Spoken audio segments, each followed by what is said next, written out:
Now again, this vehicle is doing a very good job at it, and while it's probably one of the best turbocharged vehicles that I've driven, it still cannot hold a candle to the drivability of a V8. So I said I'd mention a little bit about turbochargers versus superchargers. I worked a little bit with the Granatellis back in, I think it was Santa Monica, maybe Culver City. We used to work in Hot Rod Alley there in Culver City back in the day. And so they were using centrifugal superchargers. Now superchargers are essentially driven by the crankshaft, and guys say they're less efficient because of it. Whether they are or not, I'm not sure. I think modern superchargers are very efficient, and in some instances they can actually improve the economy of a vehicle, because under a light load they can mimic that extra displacement that you don't have for going up hills and such, leave the engine in closed loop and not going to open loop, and that's been my experience.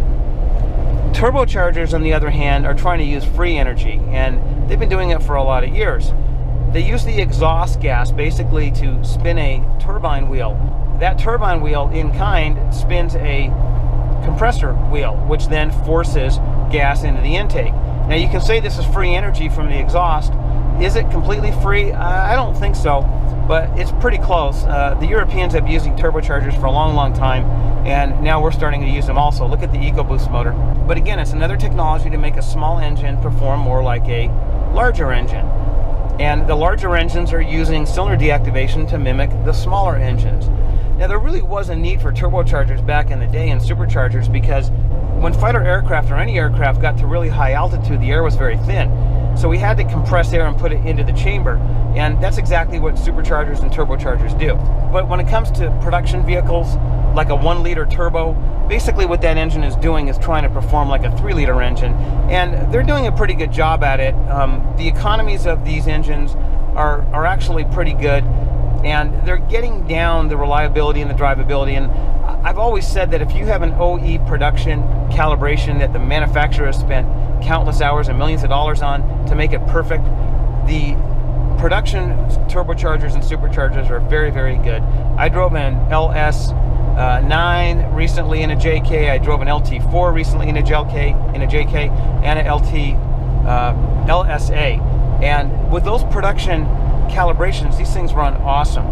But when you don't have a production calibration, you have a 3.6 running off of speed density, and we'll talk about that in a second. They're not so ideal. These operating systems are designed for 1 bar. You have to think about the air above you as a column of air that goes up into space. And at sea level, the pressure of the atmosphere is about 14.7 psi, or 1 bar. That's why if you have a boost gauge that has 1 bar, 2 bar, that's what it's referring to. Because in space we have pure vacuum, and down here we have negative vacuum, which is basically the weight of the atmosphere. So what Chrysler does is they run a speed density system. So basically a speed density system uses the map sensor at key up to sense barometric, and that tells you what the atmospheric pressure is. Then it uses engine RPM and some other coefficients like intake air temp and coolant temp. And then it has a lookup table, and it says if I'm running under these conditions, this should be the airflow. And that works actually pretty good, unless you're going to have wide variations in atmospheric conditions.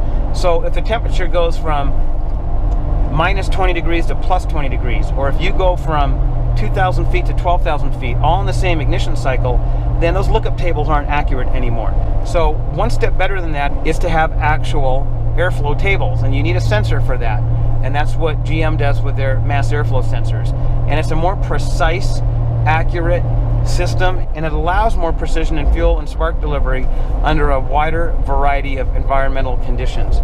So if the air temperature or the humidity changes dramatically, the mass airflow sensor can pick that up and then make the appropriate corrections in the tune. So guys, I'm sorry I'm rambling, but there's just so much to the technology to this. Okay, so now I'm accelerating up this hill. I'm pushing, almost wide open. Here we go. Now we're into boost. We're about 8 pounds of boost, 7.5. So once that power came in, we had it pulled good, but right up to then we had a soft pedal, then we had the twilight zone, and then we had our boost kick in. A completely different experience than a V8. But I'm not going to rag on it, because to put a $5,000 turbo on a small displacement engine and get 400 horsepower is an achievement, and we got to give them credit for that. So now that we're out of boost, we're back in the twilight zone. You're going to notice that this engine's going to hunt. It's going to downshift and upshift, and and go into boost and come out of boost trying to hold. Like right now I want to go 65. I'm pushing. Here we go. We downshifted. I'm pushing. We just went into boost. I'm pushing. About 3/4 throttle. There we go. Now we're at 65. I'm going to set the cruise. Now I've let off the throttle and we're still accelerating. So let's bring back the cruise. Okay, we've upshifted. All right, so we're going to have that roller coaster, and that's just all there is to it. The V8 is not going to do this. So I want to get back to the speed density. So Chrysler has, for a long, long time, said, let's make the system simpler. Let's get rid of the mass airflow sensor. For the majority of customers, it works good. Now, that was actually true even back in the 80s and 90s when the first fuel injection systems came out. Back in the day, mass airflow sensors were more subject to getting contamination on the hot wire. Basically, the way most mass airflow sensors work is they have a hot wire. They pump current into it, and they try to maintain a certain temperature. And they know the more current they pump into it, the higher the airflow to keep that temperature. The problem is if you have dust and debris on that wire, that's going to change that value. So some of the operating systems actually put in what was called a burn-off relay, and that's when you turn the key off, you'd put so much current into that wire it would glow red and burn off the contaminants. It was a very complex system, and it wasn't very reliable, but that's what they had to do in the early days. And I remember GM actually taking mass sensors off and upgrading the program to go to speed density to get around those issues. But today it's a whole different world. In today's world, the mass sensors are designed much better. They don't contaminate like they used to. Now, if you oil your air filter and you over oil it, there's a good chance you're going to contaminate your mass airflow sensor. But other than that, you can go to the auto parts store and buy mass airflow sensor cleaner and clean it off every couple of months, every year, whatever, if you ever notice your fuel trims go out of line.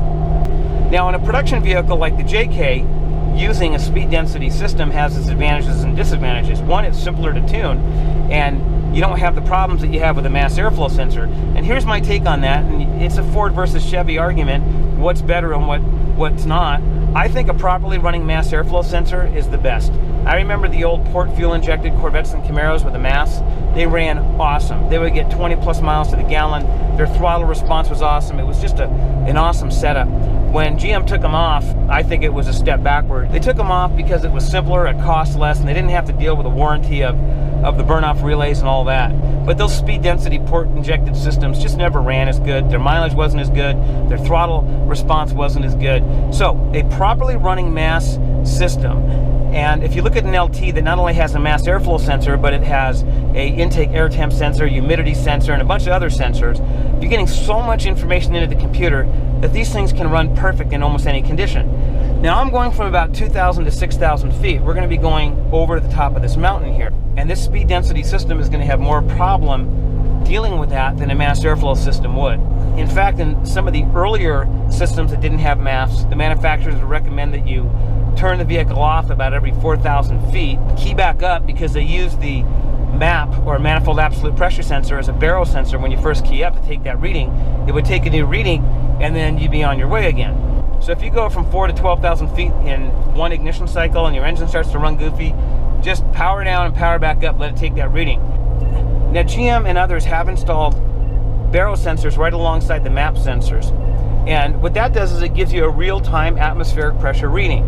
And it is a step up, but it is more costly, and you have to ask yourself, is it necessary? So what I notice is most of the heavy-duty trucks have it, because most of the heavy-duty trucks have a higher duty cycle. You're using more of the engine output more of the time. So I think GM felt that was safer. But I've also seen barrel sensors installed in supercharged engines like the LT4s have it, and some of the other high-performance engines. And now we got to talk about something called torque management.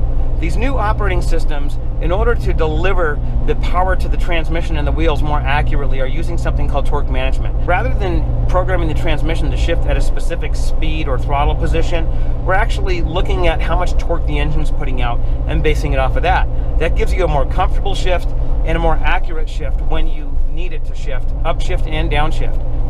And torque management is very difficult to get to work right, but once you do, it really is nice. It makes your transmission almost feel like a one-speed. Torque management is heavily slaved to intake manifold vacuum, because a lot of guys think that the intake manifold vacuum is what determines load. Like right now, I'm going up this hill and I'm giving it throttle, I'm giving it throttle, I'm giving it throttle, 3/4 throttle. I'm almost wide open now. There we go. And now my boost is going to come in and I got to back off. So that is engine load.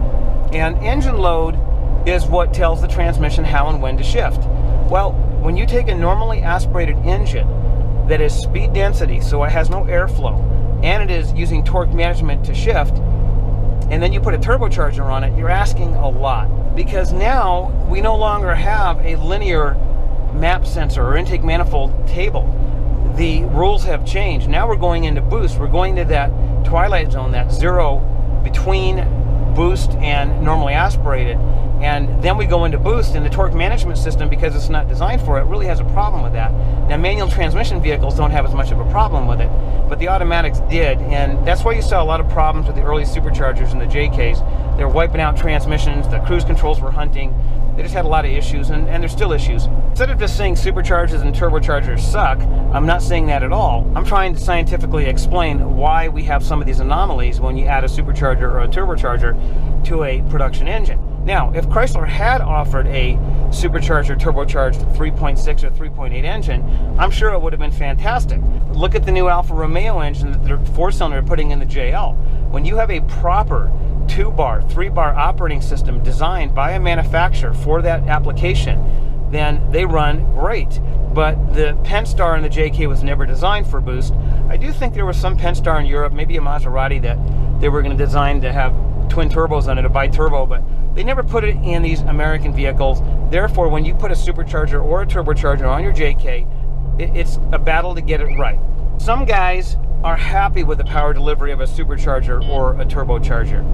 They don't care if their throttle pedal is a switch on and off, and that's kind of what this is. What I'm noticing is I have light throttle, and then I have basically accelerate, which is almost wide open throttle, and the boost comes in. It doesn't modulate well. It's not linear. It's not like a V8 where the power delivery is honest. But if you're one of those guys that really don't care about that, all you want to do is go fast, then a supercharger or a turbocharger might be your bag. Now, for a production vehicle, I've seen some excellent super and turbochargers to where you don't even know these vehicles have boost on them. But unfortunately, that's not our JKs. Like I said, I don't know everything. I was an emissions inspector, a G2 level emissions inspector for 20 years. I basically have been doing engine conversions for the majority of my life, and I'm glad to share what I know. And as much as you think you know, or as much as I think I know, every month it seems like I get blindsided by something else that comes out of the woodwork, like this new dynamic fuel management. I remember back in the 80s looking at the Cadillac 468s and studying them and saying, wow, what a great technology, too bad it doesn't work. And in the 1970s, Ford was experimenting with direct injection, and this was like Buck Rogers stuff back then, and now we're just seeing it come into production, and I'm really happy about it, and I don't know what's going to be next. I mean, hybrids with electric motors, we got Teslas outrunning hot rods, so there's just so much more that's going to be out there for us, and I think we're in a golden age of engine performance. When I grew up in the mid-70s to the late 80s, it was the dark ages of engine performance. I mean, V8s had 160 horsepower. We had 3-speed transmissions. It was terrible. And today I'm looking at just an LT1 with an 8 or a 10-speed, and it just blows me away. We're spoiled, I think. I mean, we've got engines outperforming LS6 454s, and I've got 427 tri-power Corvette that probably couldn't hang with some of these new production crate engines.